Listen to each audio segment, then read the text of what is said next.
আসসালামু আলাইকুম রহমতুল্লাহি ওবরাকাত। আজ 17ই রমজান, মঙ্গলবার। রহমতের দরজা খোলা আছে। আল্লাহ রাব্বুল আলামিন তার রহমতের দরজা খুলে কুদরতিভাবে বসে আছেন। আল্লাহু আকবার। আজকে দিনে অথবা রাতে যখনই আপনি সময় পাবেন, নবীর শিখানো শুধুমাত্র 2টা দোয়া পাঠ করবেন। এই 2টা দোয়া এতটাই পাওয়ারফুল দোয়া, আমার সাথে সাথে শুধুমাত্র 3বার পড়বেন। ইনশাআল্লাহ আল্লাহ তাআলা যদি আপনাকে তৌফিক দান করেন, সেই কপাল বা ভাগ্য দান করেন, আপনার ভাগ্য খুলে যাবে, আপনার নসিব ভালো হয়ে যাবে। আপনার জীবনের যত জানা অজানা গুনাহ আছে, সব গুনাহ মাফ হয়ে যাবে। দ্বিতীয় যেই দোয়াটা বলবো, ওই দোয়াটা যদি আপনি অন্তত 3বার আজকের দিনে পাঠ করেন, মৃত্যুর পরে অবশ্যই জান্নাত লাভ করতে পারবেন। সুবহানাল্লাহ। রাসূল সাল্লাল্লাহু আলাইহি সাল্লাম বলেন, দরিদ্রতা আসে মানুষের গুনাহের কারণে। আল্লাহ তাআলা আপনার গুনাহ ক্ষমা করে দিবেন এই দোয়ার বদৌলতে। আপনার গুনাহ যদি ক্ষমা হয়ে যায়, আপনার এই দুনিয়াতে যত বালা মুসিবত আছে, অনেকে আছেন অনেক ঋণগ্রস্ত, বলেন যে আমার পাহাড় পরিমাণ ঋণ, এই ঋণ পরিশোধের আমি কোনো রাস্তা দেখতেছি না। আপনাকে আমি বলবো এই দোয়াটা পাঠ করেন, ইনশাআল্লাহ আপনার ঋণ পরিশোধের ব্যবস্থা হয়ে যাবে। আপনার অভাব অনটন দূর করে দিবেন আল্লাহ তাআলা। এই চোখের দ্বারায় যত সিনেমা দেখেছেন, চোখ দিয়ে যত অপর্দা বেপর্দা এবং অশ্লীল নারী দেখেছেন, এই চোখের গুনাহ মাফ হয়ে যাবে। এই কান দিয়ে যত গান শুনেছেন, যত সিনেমা শুনেছেন, ইনশাআল্লাহ এই কানের এবং হাতের পায়ের মস্তিষ্ক দিয়ে খারাপ চিন্তা ভাবনা করে যত গুনাহই করেছেন না কেন, সকল গুনাহ আল্লাহ তাআলা আপনার মাফ করে দিবেন। সুবহানাল্লাহ। এই মাগফিরাতের 10 দিন চলছে। আল্লাহ রাসূলের কাছে জিবরাইল আলাইহিস সালাম আসলেন, আল্লাহ তাআলা দোয়া শিখিয়ে দিয়েছেন। জিবরাইল আলাইহিস সালাম সেই দোয়া করেছেন, রাসূল সাল্লাল্লাহু আলাইহি সাল্লাম তাতে আমিন বলেছেন। সাহাবীরা জিজ্ঞেস করলেন, হে আল্লাহর রাসূল, আপনি কেন আমিন বলেছেন? রাসূল সাল্লাল্লাহু আলাইহি সাল্লাম বললেন, যে ব্যক্তি রমজান পাইল কিন্তু তার গুনাহগুলি ক্ষমা করাইতে পারল না, ওই ব্যক্তি ধ্বংস হয়ে যাক। জিবরাইল আলাইহিস সালাম আমাকে বললেন এবং আমি সেই জন্য আমিন বললাম। সুতরাং আপনি যদি এই রমজান মাস পেয়েও আপনার গুনাহগুলি ক্ষমা করাইতে না পারেন, এর থেকে বড় সুযোগ আপনার আর আসবে না।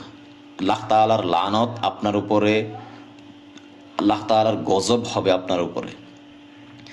আপনার কাছে বিনীতভাবে অনুরোধ করব, যে অবস্থাতেই আছেন, আপনি গাড়িতে চড়তেছেন, বসে আছেন, চাকরি করতেছেন, ব্যবসা করতেছেন, যেই অবস্থাতেই আছেন না কেন, মা বোনরা যদি কাজে থাকেন, কাজ করতে করতে ভিডিওটা অন করে দেন, সেই দোয়াটা আমার সাথে সাথে শুধুমাত্র 3বার পাঠ করবেন।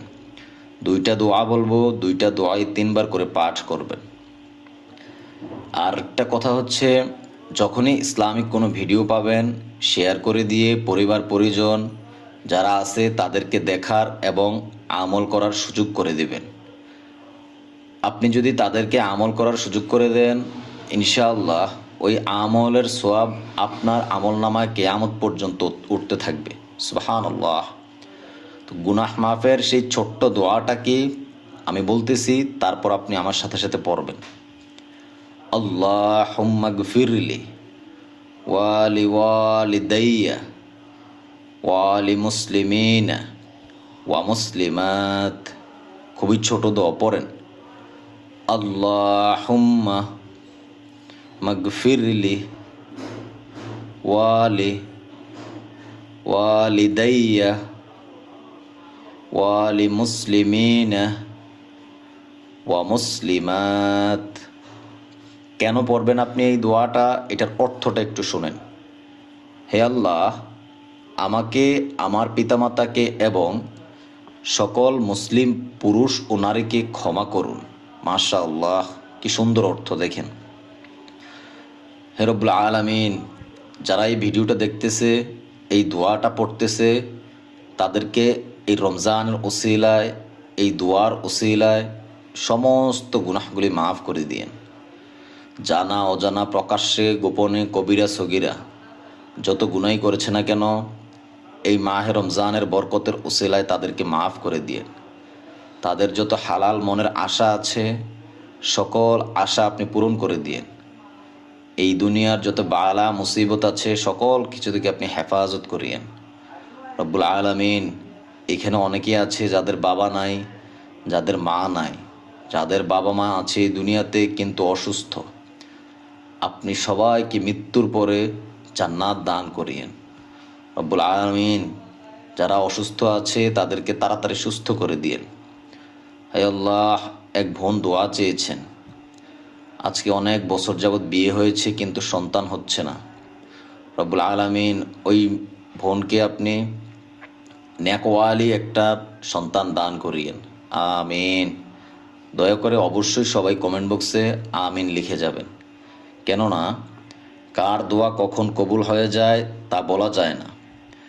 আজকের দিনে এই দোয়াটা পরে আল্লাহ তাআলার কাছে মাফ চান, ইনশাআল্লাহ সকল কিছুর জন্য এই দোয়াই আপনার জন্য যথেষ্ট হয়ে যাবে। আসমানের দরজা খোলা আছে, ধৈর্য ধরে পড়ুন। রমজান মাস অনেক বরকতের মাস। ওই জাহান্নামের আযাব খুবই ভয়ঙ্কর আযাব।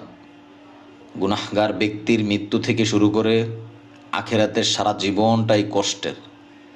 নবী করিম সাল্লাল্লাহু আলাইহি সাল্লাম বলেন, জাহান্নামের আযাব যে কতটা ভয়ঙ্কর তা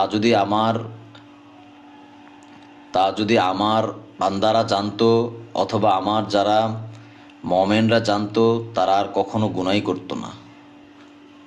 বেহেশত লাভের সেই দোয়াটা, অথবা মৃত্যুর পরে জান্নাত পাওয়ার সেই দোয়াটা কি? দোয়াটা হচ্ছে আল্লাহুম্মা গফির লানা ওয়ারহামনা ওয়ারদুআ আন্না ওয়াদাখিলনাল জান্নাতা ওয়ানাজ্জিনা মিনান নারি ওয়া আসলিহ লানা শানা নাকুল্লাহু। পড়েন আমার সাথে সাথে, একটু বড়, আমি বানানগুলো বাংলাতে দিয়ে দিয়েছি, উচ্চারণগুলো দেখে সঠিকভাবে পড়েন। আল্লাহুম্মা গফির লানা ওয়ারহামনা ওয়ারদুআ আন্না ওয়াদাখিলনাল জান্নাতা ওয়ানাজ্জিনা মিনান নারি ওয়া আসলিহ লানা শানানা কুল্লাহু। অর্থ, হে আল্লাহ, তুমি আমাদের ক্ষমা করে দাও, আমাদের উপর অনুগ্রহ করো, আমাদের উপর সন্তুষ্ট থাকো, আমাদের তুমি বেহেশতে প্রবাসাধিকার দাও এবং দোজখের আগুন থেকে মুক্তি দাও, এবং আমাদের সকল অবস্থাতেই ভালো রেখো। কি সুন্দর অর্থ দেখেন। দুনিয়ার সব কিছুর জন্য যথেষ্ট হয়ে যাবে, যে কোনো সমস্যায় থাকেন না কেন। শুধুমাত্র এই দুইটা দোয়া আজকের দিনে তিনবার করে পাঠ করেন। বেশিক্ষণ সময় লাগবে না। আপনার মূল্যবান সময় নষ্ট করার জন্য আমি দুঃখিত। আশা করি এই দোয়াগুলো পড়লে আপনার জন্য যথেষ্ট হয়ে যাবে, আপনার সময়টা কাজে লেগে যাবে। আপনি যদি আমার চ্যানেলে নতুন হয়ে থাকেন, অবশ্যই চ্যানেলটি সাবস্ক্রাইব করে সঙ্গে থাকবেন। ভালো থাকবেন। আসসালামু আলাইকুম ওয়া রাহমাতুল্লাহি ওয়া বারাকাতুহু।